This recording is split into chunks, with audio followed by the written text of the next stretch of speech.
Thank you very much. A very good morning, and it's an honor to be in your midst. I usually introduce myself as TG, that's my initial. Very easy to remember my name. If you thank God every day, you cannot forget. Recession is such a wide term. There are so many aspects that I can cover. And I must confess right from the outset that I'm no expert economist. But I'm an avid watcher of the financial, economic, monetary realm, partly because of my profession. And so I'm going to give you a quick overview of what has happened, maybe over the last 10 years or so, and some questions that I'll pose to you to think through about what has happened, especially over the last 12 months or so. When we think about recession, we think of first and foremost markets in turmoil. Stock market plunge. I'm fired. Unemployment. And how, of course, inevitably, in every recession, it will affect the man in the street. But there's another element of recession which I want to bring to your attention. And that is the word crisis. 危机, danger as well as opportunity in every recession.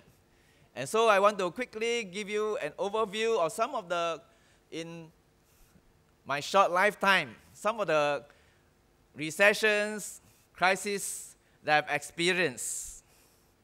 Of course, beginning with the 1973 oil crisis.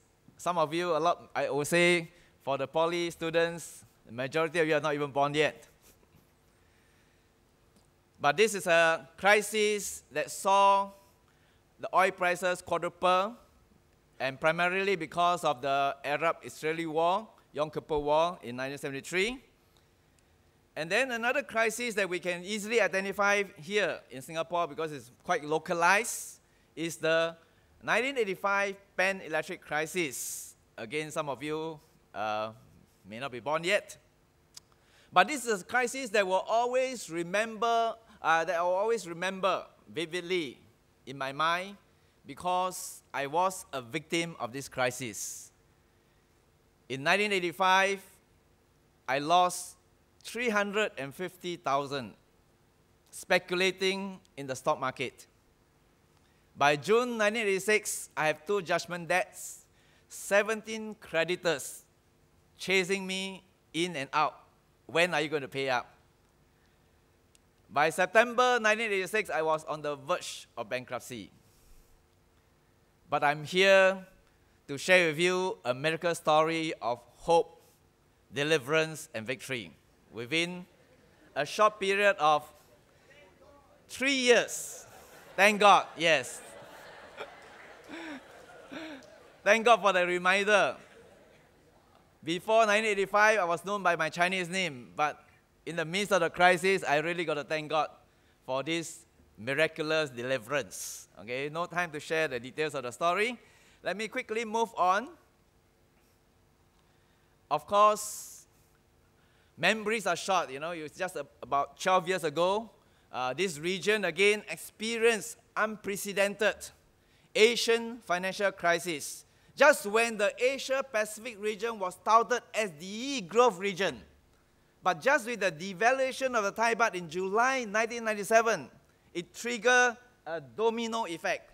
From Thailand to Malaysia to Singapore to Indonesia to Japan, Korea, Hong Kong, all the way to Russia. How we experienced recessions. And in case you're not aware,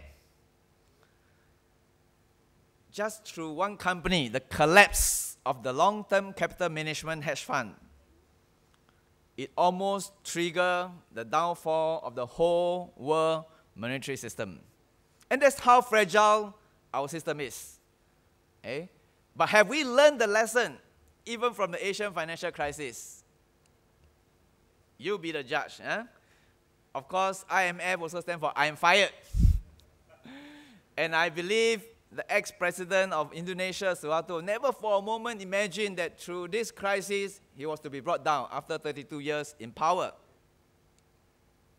And then, of course, we have the dot-com bubble, followed by the September 11 event. Again, unimaginable what happened. Okay? So let me now quickly move to what has happened over the last 12 months, the global financial tsunami. And I pick up this picture of the physical tsunami that again happened in this region on 26 December 2004. And in fact, I've been using this picture to warn people, are you ready to ride the coming financial tsunami, as I was sent to the various organizations, even universities, Polytechnic, to share about this subject about understanding loans and avoiding the debt trap. But how many people really heed the advice until that fateful day, 15 September 1985? What kind of tsunami? In case you missed the headlines, hell in Asia, panic attack as investors sell off shares at any price. Then again, what I showed just now about the market in turmoil, stock market plunge in Asia, in Europe, and so on. Of course, now we are seeing a recovery, but I will share with you my thoughts about this recovery later on. Nightmare on Wall Street bring more losses, big losses. Market in turmoil from the US all the way, how it swept over the rest of the world. Zero interest, almost near zero interest rate, unthinkable. In fact, the recent issue by the US Treasury, the Treasury bills, imagine they are paying 0% and yet it's many times oversubscribed. What does it tell you? Okay. So how did it happen? Okay, Lehman Brothers collapsed on 15 September 2008. A good case study for you. A country on the verge of bankruptcy. Unimaginable. Unprecedented. Can you imagine? Iceland 18 months ago was touted by the UN Human Development Institute as one of the most developed countries in the world. And Iceland is about the same size as Singapore. A Straits Times journalist wrote an article and said, can the same thing happen to a nation like Singapore? Is it possible? Okay. And Iceland, the fourth largest bank, borrowed something like 100 billion when their GNP is only 14 billion. And so they went bankrupt for the oldest reason that we all know. They borrowed too much. They borrowed too much. Okay?